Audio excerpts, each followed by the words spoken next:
안녕하세요. 오늘은 흥미진진하면서도 통쾌한 이야기 하나를 소개해드릴까 합니다. 바로 흉년의 고통 속에서 백성의 고열을 짜내던 악덕, 지주의 쌀독을 훔쳐 굶주린 이웃들에게 나누어준 한 의적의 이야기인데요. 과연 누가 이런 놀라운 일을 저질렀을까요? 그 숨겨진 진실을 함께 파헤쳐보는 시간을 갖겠습니다. 이 이야기는 단순한 도둑 이야기가 아닙니다.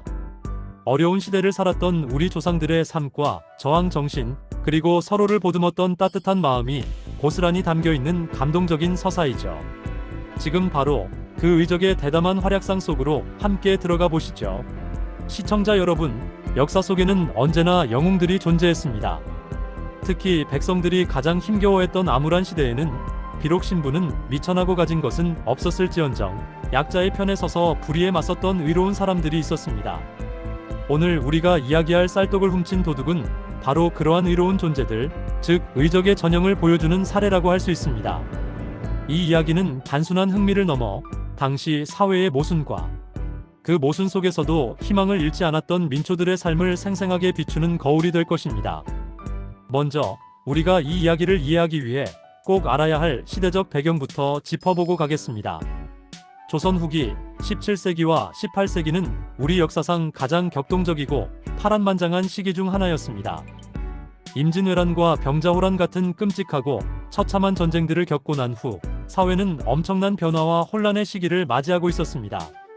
폐허가 된 국토와 황폐해진 민심은 회복되기까지 오랜 시간이 걸렸습니다. 이 시기에는 농업기술이 점차 발전하기 시작했지만 이러한 발전이 모든 백성에게 긍정적인 영향을 미친 것은 아니었습니다. 오히려 이양범 모내기법이나 이모작 같은 새로운 농업기술의 확산은 분홍부유한 농민들에게는 더 많은 부를 축적할 기회를 제공했지만 대다수의 소작농이나 영세농에게는 더욱더 가혹한 현실을 안겨주었습니다. 농업기술의 발전이 가져온 생산성 향상은 결과적으로 토지 겸병을 더욱 심화시키는 결과를 초래했습니다. 부유한 지주들은 더 많은 땅을 소유하게 되었고 그 과정에서 많은 농민들이 자신의 토지를 잃고 소작농이나 아예 토지에서 유리된 유민으로 전락하게 되었습니다. 잘 사는 사람들은 더 잘 살게 되고 가난한 사람들은 더욱더 가난의 늪으로 빠져드는 소위 부익부 빈익빈 현상과 양극화가 극심했던 것이죠. 땅을 잃은 농민들은 정든 고향을 떠나 가족과 헤어져 유랑하며 떠돌거나 하루 벌어 하루 먹고 사는 임노동자로 전락했습니다. 일부는 생계를 유지하기 위해 위험하고 고된 광업에 뛰어들기도 했습니다. 이처럼 농촌 사회의 기반이 흔들리고 전통적인 공동체가 해체되면서 사회 전반에 걸쳐 불안감과 불만이 팽배해졌습니다. 이러한 불안정한 사회 분위기는 필연적으로 의적이라는 존재를 탄생시키는 배경이 됩니다. 백성들의 고통과 분노가 극에 달했을 때 그들의 목소리를 대변하고 불의에 저항하는 존재가 나타나는 것은 어쩌면 당연한 수순이었을지도 모릅니다. 그리고 이러한 혼란의 정점에는 바로 흉년이라는 거대하고 암울한 그림자가 드리워져 있었습니다. 조선 역사상 가장 참혹했다고 기록된 경신대기근, 아마 역사 시간에 한 번쯤 들어보셨을 겁니다. 1670년부터 1671년까지 무려 2년 동안 이어진 이 기근은 조선 왕조 500년 역사상 가장 큰 재앙으로 기록되어 있습니다. 당시 전 인구의 4분의 1에 해당하는 100만 명 이상이 아사한 것으로 추정되는 충격적인 사건입니다. 여러분, 상상해 보십시오. 당시 조선의 인구가 약 400만 명이었다고 가정했을 때 100만 명이 굶어 죽었다는 것은 실로 엄청난 비극입니다. 극심한 가뭄, 우박, 서리, 그리고 냉해까지 그야말로 자연재해가 총체적으로 발생하여 농작물이 제대로 자라지 못하는 상황이 수년째 이어졌습니다. 설상가상으로 이러한 재난은 전염병 창궐이라는 또 다른 비극으로 이어져 백성들의 삶은 그야말로 지옥과 다름없었습니다. 곳곳에서는 아사자가 속출했고 시신을 거둘 기력조차 없는 백성들로 인해 길거리에는 죽은 이들이 방치되는 일이 허다했습니다. 심지어 극도의 굶주림으로 인해 인육을 먹는 비극적인 상황까지 발생했다고 하니 당시의 참혹함을 짐작할 수 있습니다. 한 가족이 굶어 죽어가는 광경을 목격해야만 했던 부모의 심정은 어떠했을까요? 자식을 먼저 떠나보내야 했던 그 고통은 이루 말할 수 없었을 것입니다. 이 모든 비극은 사회 전반에 걸친 도덕적 해이와 사회 붕괴 현상을 가속화시켰습니다. 정부도 세금을 감면하고 특별 과거를 실시하여 인재를 등용하는 등 나름대로 백성들의 고통을 덜어주기 위해 노력했지만 워낙 규모가 큰 재난이었기에 역부족이었습니다. 국가는 무능력했고 백성들은 고통 속에서 신음할 뿐이었습니다. 그리고 이러한 비극은 한 번으로 끝나지 않았습니다. 숙종시대에는 1695년부터 4년간 이어진 을병대 기근으로 무려 141만 명의 백성이 목숨을 잃는 또 한 번의 비극이 반복됩니다. 기록에 따르면 당시 조선의 인구는 약 600만 명으로 추정되는데 이 중 141만 명이 사망했다는 것은 엄청난 인명 피해가 아닐 수 없습니다. 이렇게 혹독하고 절망적인 흉년이 반복되면서 백성들의 삶은 극도로 피폐해지고 사회는 말 그대로 붕괴 직전의 상황으로 치달았습니다. 백성들은 더 이상 국가나 지배층에게서 희망을 찾을 수 없었습니다. 이런 절망적인 상황 속에서 굶주림에 허덕이는 백성들은 희망을 잃어갔습니다. 탐관오리들은 백성들의 고통을 아랑곳하지 않고 자신들의 배를 채우기에 급급했으며 세금을 과도하게 징수하고 백성들의 재물을 가혹하게 수탈했습니다. 부자 지주들은 곳간에 쌀과 곡식을 넘치도록 쌓아두고도 굶주림에 죽어가는 이웃에게 쌀 한 톨 나누어 주지 않는 비인간적인 행태를 보였습니다. 오히려 쌀값이 폭등하기를 기다리며 쌀을 꽁꽁 숨겨두는 그야말로 악독한 모습을 서슴지 않았습니다. 바로 이런 때 백성들의 마음속에 한 줄기 빛처럼 등장한 존재가 있었으니 그들이 바로 의적이었습니다. 의적들은 흉년과 탐관오리의 횡포에 지쳐 살림이 궁핍해진 백성들이 더 이상 버틸 수 없어 고향을 떠나 유랑길에 오르거나 어쩔 수 없이 도적이 되는 과정에서 나타난 이들입니다. 하지만 이들은 일반 도적과는 확연히 달랐습니다. 일반 도적들이 자신의 이득만을 위해 약탈을 일삼았다면 의적들은 탐관오리나 악덕지주를 대상으로 삼아 약탈을 하고 그렇게 얻은 재물을 굶주린 백성들에게 아낌없이 나누어 주며 의로움을 실천하는 도적이라는 뜻의 의적으로 불리게 된 것입니다. 백성들은 자신들을 핍박하고 고통스럽게 하는 지배층에 저항하는 의적에게서 엄청난 대리만족과 희망을 느꼈습니다. 그들은 의적들이 결코 잡히지 않기를 간절히 바랐고 의적들이 나타날 때마다 환호하며 그들을 숨겨주고 도왔습니다. 이 의적들은 그야말로 백성들의 영웅이자 한 줄기 빛과 같은 희망이었던 것이죠. 조선시대에는 수많은 의적들이 있었지만 그 중에서도 특히 유명한 3명의 의적이 있습니다. 바로 실학자 이익선생이 그의 저서 성호사설에서 조선 3대 도둑으로 언급했던 홍길동, 임꺽정, 그리고 장길산입니다. 이들은 각기 다른 시기와 지역에서 활동했지만 공통적으로 탐욕스러운 권력자들에게서 재물을 빼앗아 굶주린 백성들에게 나누어주며 백성들의 마음을 얻었습니다. 이들의 이야기는 단순한 영웅담을 넘어 당시 사회의 부조리와 민초들의 저항, 의식을 보여주는 중요한 역사적 기록이자 문화적 유산으로 남아 있습니다. 오늘 우리가 이야기할 쌀떡을 훔친 도둑은 바로 이러한 의적들의 숭고한 정신을 고스란히 담고 있는 이야기입니다. 어쩌면 이 이야기는 특정한 한 인물의 이야기가 아니라 흉년 속에서 백성들의 고통을 외면하지 않고 불의에 저항했던 수많은 이름 없는 의적들의 집단적인 초상화일지도 모릅니다. 수많은 의적들 중에서도 특히 백정이라는 낮은 신분에도 불구하고 황해도 지역에서 맹활약했던 의적 임꺽정의 이야기는 우리에게 매우 강렬한 인상을 남깁니다. 임꺽정은 명종시대의 흉년과 관리들의 가혹한 수탈로 민생이 극도로 피폐해지자 백성들의 고통을 더 이상 외면하지 못하고 스스로 도적의 우두머리가 되었습니다. 그는 구월산을 근거지로 삼아 주변 고을의 부유한 지주들과 탐관오리들을 대상으로 약탈을 하고 관할을 습격하여 빼앗은 재물을 굶주린 백성들에게 아낌없이 나누어 주었습니다. 임꺽정은 단순히 재물을 약탈하는 것에 그치지 않고 백성들에게 정의로운 세상을 보여주려 노력했습니다. 그의 이러한 행위는 당시 지배층에게는 반역이었지만 백성들에게는 한없이 자비로운 구원자의 모습이었습니다. 조정에서는 임꺽정을 잡기 위해 대대적인 토벌 작전을 펼치고 현상금까지 걸었지만 백성들의 절대적인 협조와 지지 덕분에 임꺽정은 오랫동안 관군의 추적을 따돌릴 수 있었습니다.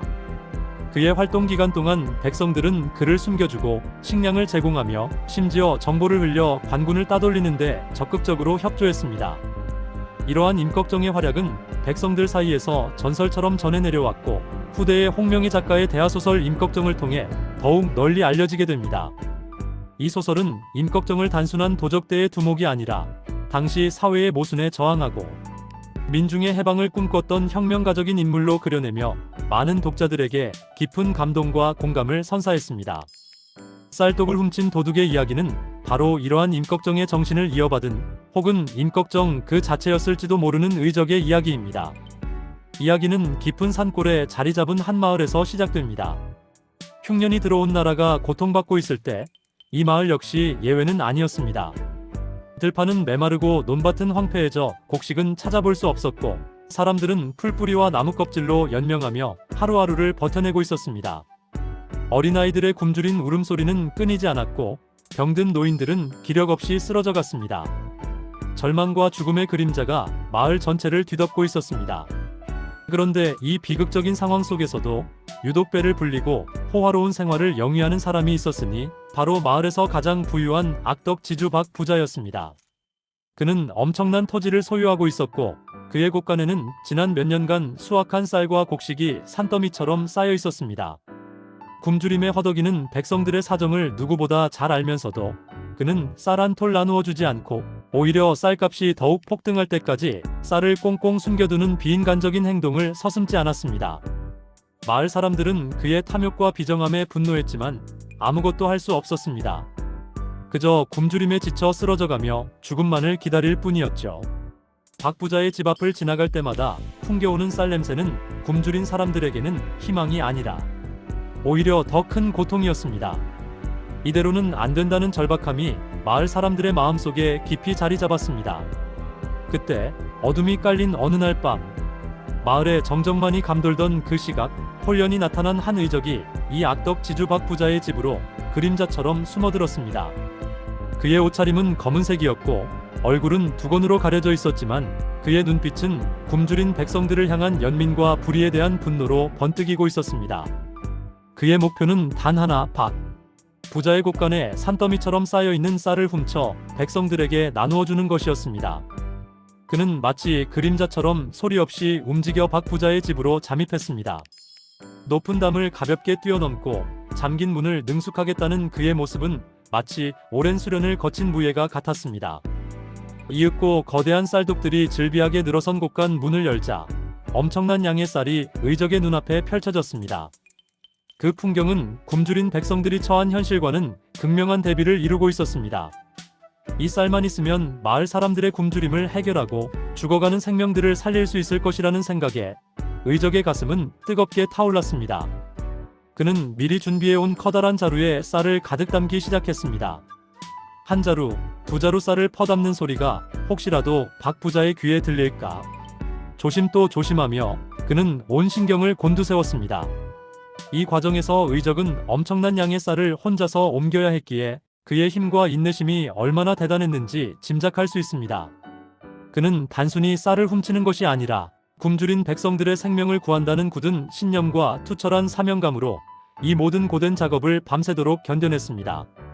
밤이 깊어갈수록 그의 몸은 땀으로 흠뻑 젖고 근육은 비명을 질렀지만 그의 마음속에는 오직 백성들의 얼굴만이 가득했습니다.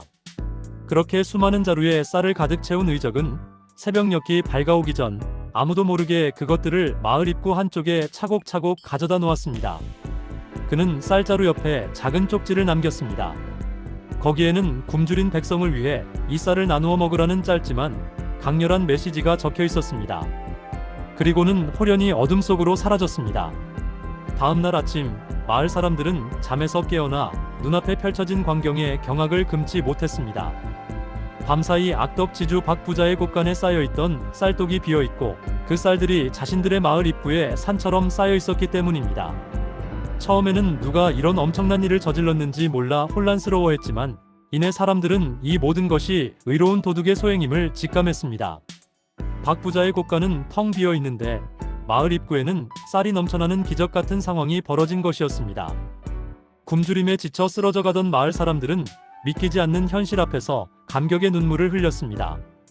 그들은 서로를 부둥켜 안고 울며 이 기적 같은 선물에 대해 감사했습니다. 그리고 그 쌀을 공평하게 나누어 먹으며 생명을 이어갈 수 있었습니다. 의적의 대담하고도 의로운 행동은 마을 사람들에게 단순한 식량을 넘어 큰 희망과 용기를 주었습니다. 이 소식은 삽시간에 인근 마을로 그리고 그 너머의 고을로 퍼져나갔고 사람들은 이름 모를 의적의 용기와 정의로움에 감탄하며 그를 칭송했습니다. 악덕 지주 박 부자는 뒤늦게 자신의 쌀이 사라진 것을 알고 노발대발하며 격분했지만 이미 쌀은 백성들에게 고루 나누어진 뒤였습니다. 그는 감히 의적에게 손을 댈 엄두도 내지 못했습니다. 감히 백성들의 지지와 사랑을 받는 의적을 건드릴 수는 없었던 것이죠. 그의 분노는 결국 자신에게로 향할 수밖에 없었습니다. 이 이야기는 흉년이라는 절망적인 상황 속에서 한 개인의 용기 있는 행동과 불의에 대한 저항, 정신이 얼마나 큰 희망과 변화를 가져올 수 있는지를 생생하게 보여줍니다. 쌀떡을 훔친 도둑의 정체는 결국 밝혀지지 않았지만 그는 백성들의 마음속에 영원한 영웅으로 남았습니다. 그의 행동은 당시 사회의 불의에 대한 강력한 저항이자 약자를 향한 따뜻한 연민과 무한한 사랑의 발현이었습니다. 그는 단순히 쌀을 훔친 것이 아니라 굶주린 백성들의 생명과 희망을 되찾아 주었던 것입니다. 오늘날 우리는 이 이야기를 통해 무엇을 배울 수 있을까요? 아마도 어려운 시기일수록 우리 사회의 불평등을 외면하지 않고 사회적, 약한 이웃들을 위한 따뜻한 나눔의 정신과 연대의 중요성을 다시 한번 되새길 수 있을 것입니다. 우리는 이 의적의 이야기를 통해 개개인의 작은 용기가 모여 얼마나 큰 변화를 만들어낼 수 있는지를 깨달아야 합니다. 이름 모를 쌀떡 도둑, 그 이름 모를 의적의 숭고한 정신은 시대를 초월하여 오늘날 우리에게도 깊은 울림과 강력한 메시지를 줍니다. 그의 이야기는 단순한 옛 이야기가 아니라 우리 모두가 마음속에 품어야 할 정의와 나눔, 그리고 불의에 저항하는 용기의 가치를 일깨워주는 소중한 교훈입니다. 특히 현대 사회에서도 여전히 존재하는 불평등과 소외의 문제들을 직시하며 우리가 어떻게 하면 더 나은 사회를 만들어갈 수 있을지 깊이 고민하게 만듭니다. 여러분, 이 이야기는 우리에게 끊임없이 질문을 던집니다. 나는 과연 어떤 삶을 살아가고 있는가? 나는 과연 약자의 편에 서서 불의에 저항할 용기를 가지고 있는가? 나는 과연 내 이웃의 고통을 외면하지 않고 손을 내밀 수 있는가? 이 질문들에 대한 답을 찾아가는 과정 자체가 이 의적의 정신을 이어받는 길일 것입니다. 이 이야기가 여러분의 마음에 잔잔한 감동과 깊은 생각을 전해주었기를 진심으로 바랍니다. 우리는 이처럼 역사 속에서 빛나는 수많은 의로운 정신들을 기억하고 본받으며 더욱 정의롭고 따뜻한 사회를 만들어 나가야 할 것입니다. 다음번에도 더욱 흥미롭고 유익하며 우리 삶에 긍정적인 메시지를 전달할 수 있는 이야기로 다시 찾아뵙겠습니다. 그때까지 모두 건강하시고 행복하십시오. 지금까지 시청해주셔서 진심으로 감사합니다. 여러분의 삶 속에서도 작은 용기와 정의가 빛나기를 응원합니다.